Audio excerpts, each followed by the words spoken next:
কিন্তু ভবিষ্যতে বিএনপি আসতেও পারে ক্ষমতায়। সেই হিসেবে উনি যে দীর্ঘদিন ধরে এদেশে আছেন, সেই দাবিগুলি অবশ্যই আমার বিশ্বাস উনি জানেন, এবং এই দাবির ব্যাপারে উনি কতটুকু অবহিত আছেন এবং আপনি কতটুকু অবহিত করবেন। প্রবাসীরা কিন্তু আমাদের প্রিয় ব্যক্তিরা, যারা আমাদের দেশের জন্য মুক্তিযোদ্ধার যেরকম দেশকে স্বাধীন করার জন্য আমরা তাদেরকে সম্মান করি, ফরেন রেমিটেন্স যোদ্ধাদেরকেও আমরা কিন্তু তাদেরকে ওইরকম সম্মান করি। কারণটা হলো তাদের রেমিটেন্সের মাধ্যমে আমাদের অর্থনীতিটা সচল থাকতেছে।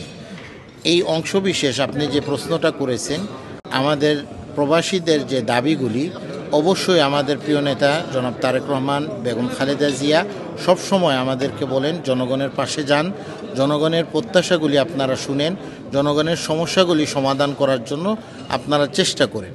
এই নির্দেশ, এই আচরণ, এই বাস্তবতাটাকে ওনারা আমাদেরকে এজ এ রাজনৈতিক কর্মী হিসেবে আমাদেরকে সবসময় ওনারা নির্দেশ দিয়ে থাকেন।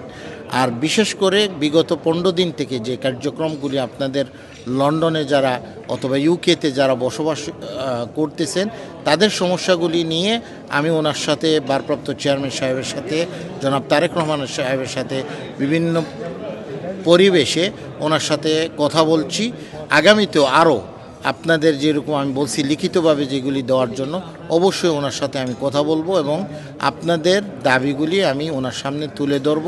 আমার বিশ্বাস তিনি একজন প্রবাসী বান্ধব নেতা হিসেবে আপনাদের সমস্যাগুলি সমাধান করবেন। তারা কি মনে করেন যে নিরপেক্ষ নির্বাচন হবে, না নির্বাচনকে প্রলম্বিত করা বা বিলম্ব করার জন্য এরকম কিছু করছে? আচ্ছা, এইটার ব্যাপারে আমরা স্পষ্টভাবে যে জিনিসটা বলি, আমরা বিগত 15 অথবা 17 বছর আন্দোলন করেছি মানুষের ভোটের অধিকারটাকে প্রতিষ্ঠিত করার জন্য, এবং নিরপেক্ষভাবে একটি কেয়ারটেকার সরকারের আন্দোলন আমরা করেছি। আমরা বিশ্বাস করি এই সরকার এমন কোনো কার্যক্রম পরিচালনা করবেন না যে কার্যক্রমের মাধ্যমে তাদের নিরপেক্ষতাটা ওনারা হারাবেন। আমি বিশ্বাস করি না, আমি শেষ করতে চাই, আমরা বিশ্বাস করি ডক্টর ইউনূস সাহেবের সরকার, উনি বাংলাদেশকে এমন একটি নির্বাচন দিবেন যেটা ইতিহাসে রচিত থাকবে। এটা হলো আমাদের প্রত্যাশা। আমাদের জনগণ প্রত্যাশা করতেছে এই সরকার যত তাড়াতাড়ি গণতান্ত্রিকভাবে জনগণের ভোটটাকে, অধিকারটাকে প্রতিষ্ঠিত করার জন্য যত তাড়াতাড়ি প্রয়োগ করা, মানে ইলেকশন করার জন্য সুবিধা করে দিবেন, এটাই হলো জনগণের প্রত্যাশা।